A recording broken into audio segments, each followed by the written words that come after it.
नीरज हमारे सहयोगी हमसे सीधे जुड़ रहे हैं। नीरज, अब इस हमले में किस तरह के नुकसान की खबर आ रही है?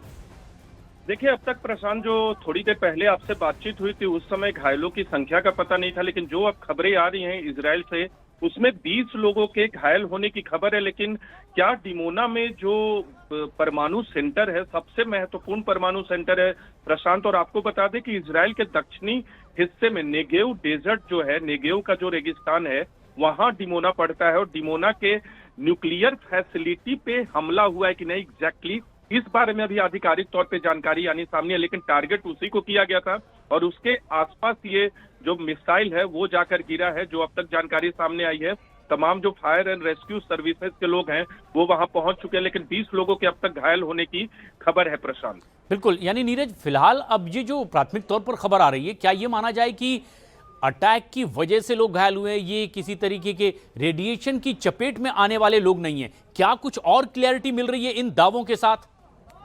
देखिए, जहां तक रेडियो एक्टिव लीक के बाद उसके प्रभाव से लोगों के घायल होने की बात है, इस बारे में अभी तक इजराइल की मीडिया ने रिपोर्ट नहीं किया है। लेकिन डिमोना में और खासकर न्यूक्लियर, सबसे महत्वपूर्ण न्यूक्लियर साइट में, क्योंकि डिमोना का जो न्यूक्लियर साइट है प्रशांत, वो इजराइल के पूर्व प्रधानमंत्री के नाम पर है और एक सबसे महत्वपूर्ण केंद्र है। अगर वहां हमला करने में ईरान ने कामयाबी हासिल की है तो ये अपने आप में इजराइल की सुरक्षा में एक बड़ा सेंध है। दूसरी एक अहम बात आपको बता दें कि 2 दिन पहले भी एक वीडियो सामने आया था और जिसमें इस तरह के दावे किए गए थे। हालांकि ईरान की तरफ से आधिकारिक दावा नहीं किया गया था, लेकिन डिमोना में हमले का दावा किया गया था। लेकिन वो दावा जो था वीडियो में, वो गलत साबित हुआ था, जो अलग अलग सोशल मीडिया पे फैक्ट चेक हुए थे।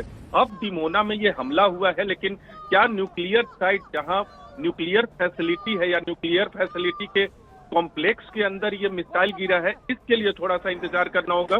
लेकिन इसमें 20 लोग घायल हुए हैं, ये जानकारी अब तक कंफर्म है। बिल्कुल, और यरूशलेम से 90 किलोमीटर दूर डिमोना परमाणु सेंटर पर यह अटैक, और शिमोन पेरेज न्यूक्लियर रिसर्च सेंटर जहां पर यह अटैक की कोशिश। लेकिन अब तक जो खबर आ रही है उसके मुताबिक 20 लोग इसमें घायल बताए जा रहे हैं।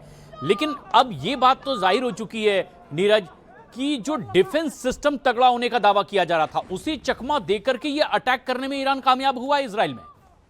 देखिए, बैलिस्टिक मिसाइल से जब हमला करता है ईरान तो इजराइल को बिल्कुल चकमा दे देता है बहुत बार। लेकिन पिछली बार आपको याद होगा, साल जब जून में जब हमले कर रहा था ईरान, आज भी मेरी बातचीत हो रही थी इजराइल में वरिष्ठ पूर्व सैनिक अधिकारी से, उनकी तरफ से ये कहा गया कि पिछली बार के तुलना में इस बार तैयारी अधिक है। लेकिन जो स्ट्रेटेजिक लोकेशन है प्रशांत इजराइल के, वो दक्षिण इजराइल में ज्यादा है और उसी में एक डिमोना भी है। तो ये डिमोना शहर पे तो हमला हुआ है, लेकिन क्या उस न्यूक्लियर फैसिलिटी के आसपास ये हमला हुआ है, इसके बारे में थोड़ा इंतजार करना होगा। लेकिन टारगेट ईरान की तरफ से उसे ही बनाया गया होगा, क्योंकि नतांज में आज अमेरिका और इजराइल की तरफ से हमले किए गए और उसके पहले डियोगो गार्सिया में जिस तरह से बैलिस्टिक मिसाइल से ईरान ने टारगेट किया था, तो उसके बाद जाहिर सी बात है ईरान ने अपने आप को दिखाया है अमेरिका और इजराइल के समक्ष की उनकी मारक क्षमता क्या है डियोगो गार्सिया पे हमला करके। और जब उसके बाद नतांज पे अमेरिका और इजराइल ने हमला किया तो मुझे लगता है कि डिमोना को निशाना बनाने की तैयारी ईरान ने की और उसके बाद कामयाब हुए हैं डिमोना पर हमला करने में। लेकिन न्यूक्लियर फैसिलिटी को कितना नुकसान पहुंचा है इस बारे में थोड़ी जानकारी अब सामने आएगी। लेकिन 20 लोग इस हमले में घायल हुए हैं। तो कोशिश तो यही थी कि न्यूक्लियर सेंटर को ही सीधे टारगेट पर लिया जाए, लेकिन जब यह मिसाइल अटैक हुआ है तो 20 लोगों के घायल होने की भी खबर आ रही है। क्या नीरज, अब यह माना जाए कि जिस तरह का अटैक अमेरिका और इजराइल की ओर से इससे पहले ईरान के न्यूक्लियर सेंटर पर करने की कोशिश हुई थी, ये उसका पलटवार है और लगातार ईरान ऐसा कर रहा है? देखिए, लगातार ईरान जो है इजराइल के अलग अलग स्ट्रेटेजिक लोकेशन पे तो हमला कर, अभी देखा होगा आपने किस तरह से हाइफा में एक बड़ा पोर्ट है इजराइल का, वहां भी हमला करने में कामयाब हुआ था। और दूसरी आमतौर पे रिहायशी इलाकों में भी ईरान की तरफ से जो हमले किए गए हैं वो मिसाइलें भी गिरी हैं। और डिमोना को अगर निशाना बनाया है ईरान ने और शहर। नीरज, आप बने रहे हमारे साथ। इस वक्त रिफत हमारे सहयोगी हमसे सीधे जुड़ रहे हैं जो ग्राउंड रिपोर्ट बता रहे हैं कि आखिर किस तरह से जंग के हालात हैं। रिफत, अब डिमोना पर अटैक, क्या और ताजा अपडेट आ रही है इससे जुड़ी, क्योंकि 20 लोगों के घायल होने की भी खबर है? देखिए, बिल्कुल 20 लोग घायल हुए हैं डिमोना में। हालांकि स्ट्रेटेजिकली बहुत इंपॉर्टेंट ये एरिया है, लेकिन जहां पे ये अटैक हुआ है वहां पे पॉपुलेशन है, वहां पे लोग रहते हैं। हालांकि जिस तरीके से नीरज कह रहे थे ये काफी स्ट्रेटेजिकली इंपॉर्टेंट है, लेकिन वो काफी दूर है इस स्पॉट से जो न्यूक्लियर साइट्स या जहां पे न्यूक्लियर प्रोग्राम चल रहा है। ये साउथ लेबनान में पड़ता है। जब जेरूसलम पहुंचते हैं उसके बाद काफी दूरी पर ये है टुवर्ड्स ईलात।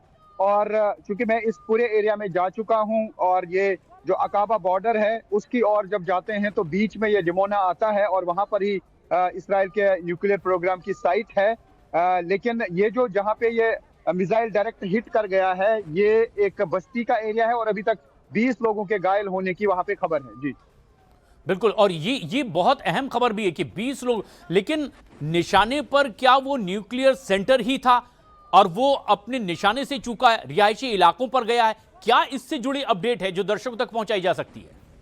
देखिए ये कह पाना मुश्किल है। हालांकि काफी दूर है वो स्पॉट या वो साइट जो न्यूक्लियर साइट है इस स्पॉट से, लेकिन एरिया सेम है, एक ही एरिया पड़ता है। हालांकि जिस तरीके से हम ये कहेंगे कि टेल अवीव जो है काफी बड़ा, इस तरीके से हाइफा जो है इस पे अटैक किए जा रहे हैं, जेरूसलम पे अटैक किए जा रहे हैं। तो डिमोना का साइट जो है ये काफी दूर पड़ता है इस साइड से यानी जेरूसलम से। तो हो सकता है कि स्ट्रेटेजिक लोकेशंस को हिट करने की कोशिश की गई हो, लेकिन वहां तक नहीं पहुंच पाए। लेकिन जहां पर भी ये हिट कर गया वहां पे अभी जो खबर है 20 लोग जो है वो घायल हुए हैं। लेकिन रिफत, आप तेल अवीव में खुद मौजूद हैं और वहां की जमीनी हकीकत इस वक्त न्यूज 18 इंडिया के दर्शकों तक पहुंचा रहे हैं। ये न्यूक्लियर सेंटर पर अटैक की कोशिश, लेकिन अब जो खबर आ रही है कि 20 लोग इसमें घायल हुए। अपडेट्स आपसे लेते रहेंगे। फिलहाल शुक्रिया आपका। ईरान ने पलटवार किया और इजराइल के डिमोना पर न्यूक्लियर प्लांट के पास जबरदस्त अटैक, मिसाइल अटैक।